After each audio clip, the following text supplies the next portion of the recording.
It's Mickety TV, and this is the Minnesota Vikings 2017 season going into 2018 game analysis of their divisional round win over the New Orleans Saints by a score of 29-24, otherwise known as the Minneapolis Miracle.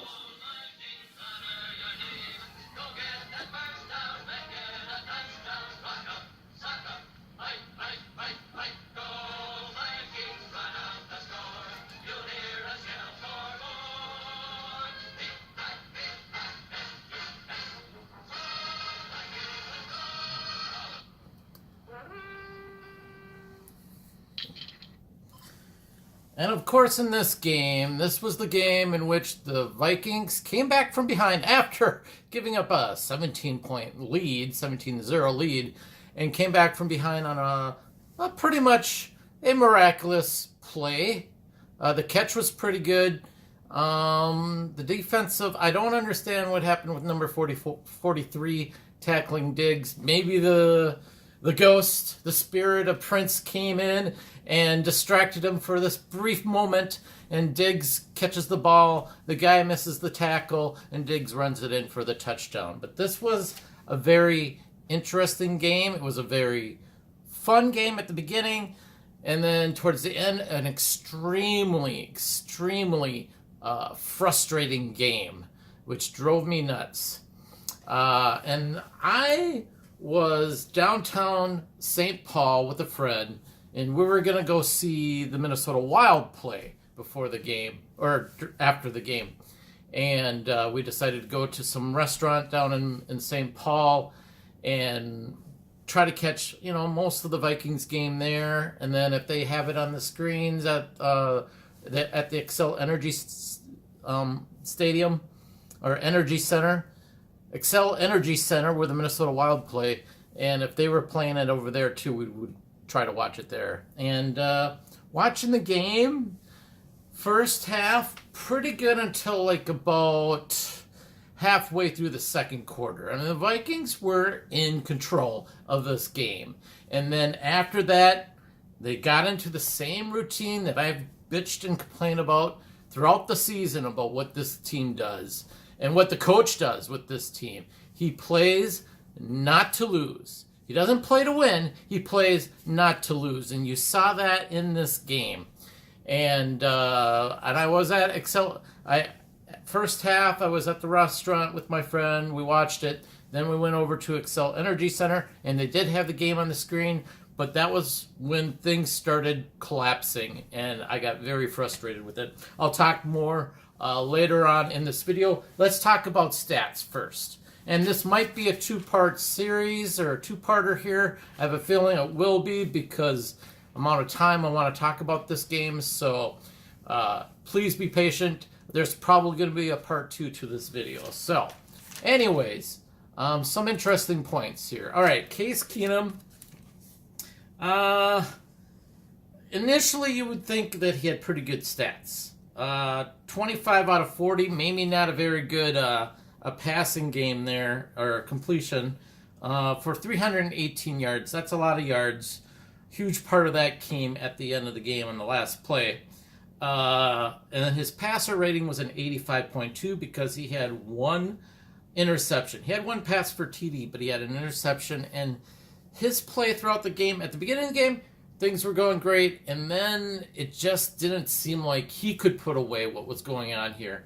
And I just, especially before the end of the second quarter, I'm like, the last two times that the Vikings had the ball in the final quarter, in the second quarter, I believe the last play or the last drive they had ended up in a missed field goal, and it was only 3 plays, so they didn't eat up that much clock, and they didn't much do anything.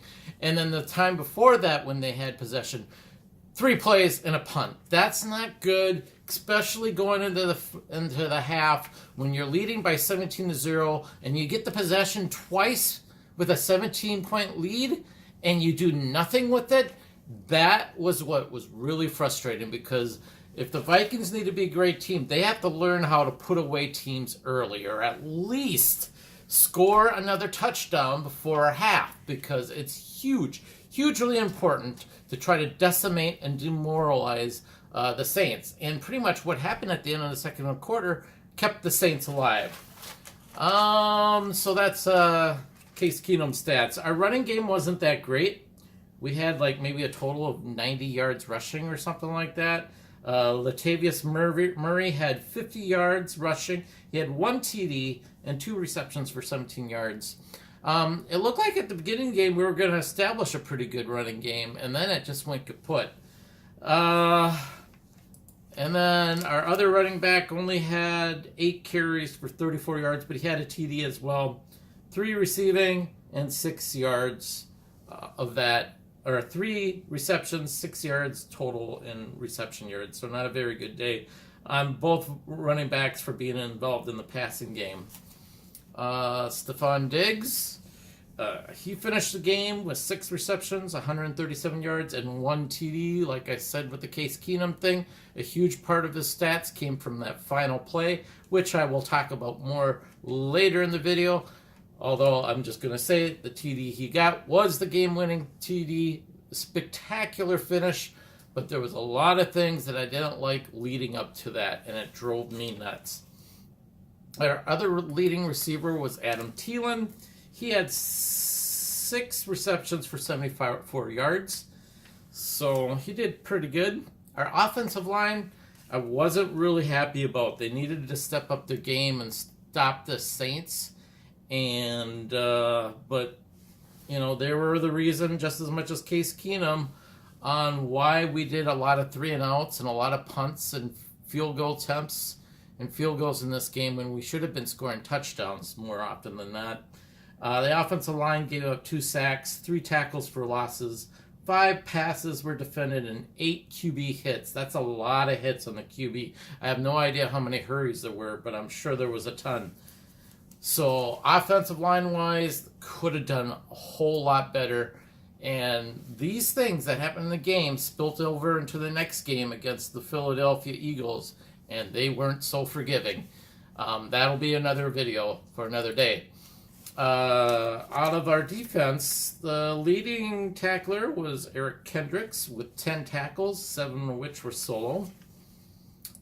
Harrison Smith was second leader on tackles with 7, with 6 solo, 1 sack, 1 tackle for loss, and 1 QB hit. He was in on the action a lot. It was great to see of Harry the Hitman. And then Andrew Sandejo. Oh wait, this is Anthony Barr. Oh, I got my guys mixed up here. Sorry about that. All right, well, this is Anthony Barr. Anthony Barr had 4 tackles, 3 solo, 1 tackle for loss, 1 pass defended, and an interception. It was great to see interceptions in this game. I was thrilled and tickled pink to see that. And then Everson Griffin had 2 tackles, 2 solo, 1 sack, 1 tackle for loss, 1 pass defended, and 1 QB hit. And our defensive line did pretty good. For the most part, they only gave up 80 yards rushing, although some of that had to do with the fact that the Saints had to go to their passing game real early.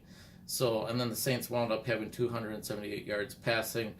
Total-wise, the defense had 4 tackles for losses, 8 passes defended, 3 QB hits, and 2 interceptions. I must have skipped Sandejo's picture, or I didn't get that in there. I thought for sure I had his picture in there, or maybe I quickly went over it. Andrew Sandejo, number 34, had 4 tackles, 4 solo, 2 passes defended, and 1 interception. Unfortunately, he got hurt in the game by the Saints, and I believe that hit was a huge illegal hit meant to hurt him. And I will talk more about that later on the second part of this video, since I'm reaching the 10-minute mark. So I will be back to you guys later.